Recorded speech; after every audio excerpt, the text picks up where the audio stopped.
Voici l'histoire complète de Thomas Sankara, depuis sa naissance jusqu'à sa mort et son héritage aujourd'hui. Âge, naissance et enfance, 49-65.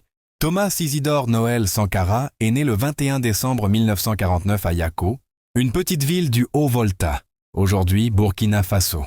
Il est issu d'une famille modeste. Son père, gendarme, est d'origine Mossi et sa mère d'origine Peul.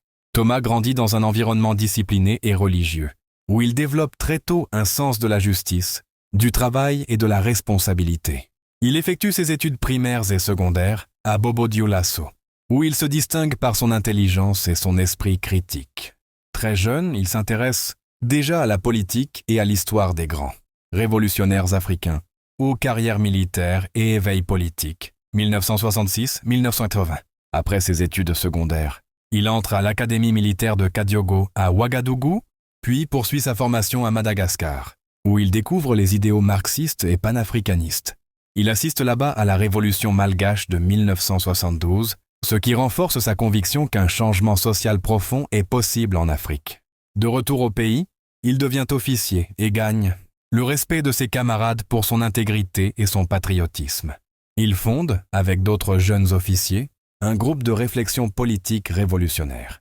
En 1981, il est nommé secrétaire d'État à l'information, mais il démissionne un an plus tard pour protester contre la corruption du régime en place. C'est à ce moment qu'il prononce sa célèbre phrase « Malheur à ceux qui bâillonnent le peuple ». Accession au pouvoir, 1983, le 4 août 1983, après un coup d'État populaire dirigé par des officiers progressistes, Thomas Sankara prend le pouvoir à l'âge de 33 ans. Il devient président du Conseil national de la Révolution, CNR, et chef de l'État du Haut-Volta. Quelques mois plus tard, il rebaptise le pays Burkina Faso, qui signifie le pays des hommes intègres. Les grandes réformes de Sankara, 1983-1987, pendant 4 ans. Sankara mène l'une des révolutions les plus ambitieuses et radicales d'Afrique. 1. Autonomie économique. Campagne massive pour l'autosuffisance alimentaire. Redistribution des terres aux paysans. Réduction des importations et promotion des produits locaux. 2. Éducation et santé. Lancement d'une vaste campagne d'alphabétisation. Vaccination de millions d'enfants contre la méningite, la rougeole et la poliomyélite. Construction d'écoles, de dispensaires et de logements sociaux. 3. Droits des femmes. Interdiction de la mutilation génitale féminine, des mariages forcés et de la polygamie dans la fonction publique.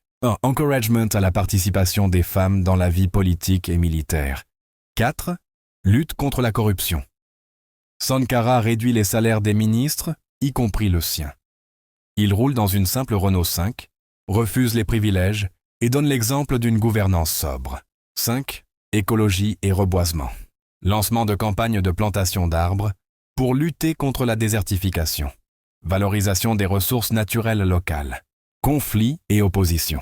Son franc-parler et sa politique anti-impérialiste lui valent à de nombreux ennemis.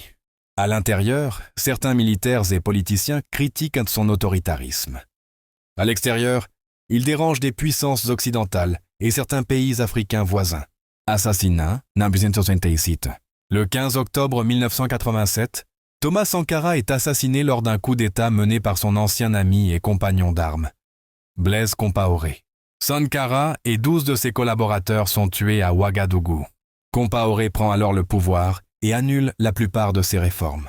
Pendant plus de 30 ans, la mort de Sankara restera un sujet tabou au Burkina Faso. Héritage et reconnaissance, depuis 2014 jusqu'à aujourd'hui. Après la chute de Blaise Compaoré en 2014, la figure de Thomas Sankara revient en force. En 2021, un procès historique est ouvert. Blaise Compaoré et plusieurs complices sont reconnus coupables de l'assassinat de Sankara. Sa mémoire est aujourd'hui célébrée dans toute l'Afrique comme celle d'un héros révolutionnaire, symbole de la dignité, de l'intégrité et du panafricanisme. À Ouagadougou, un mémorial Sankara a été érigé avec une statue géante à son effigie, et ses discours continuent d'inspirer les jeunes générations africaines. Citation emblématique. « La patrie ou la mort, nous vaincrons !» Alors n'oubliez pas de vous abonner pour ne pas rater nos prochaines vidéos. Merci.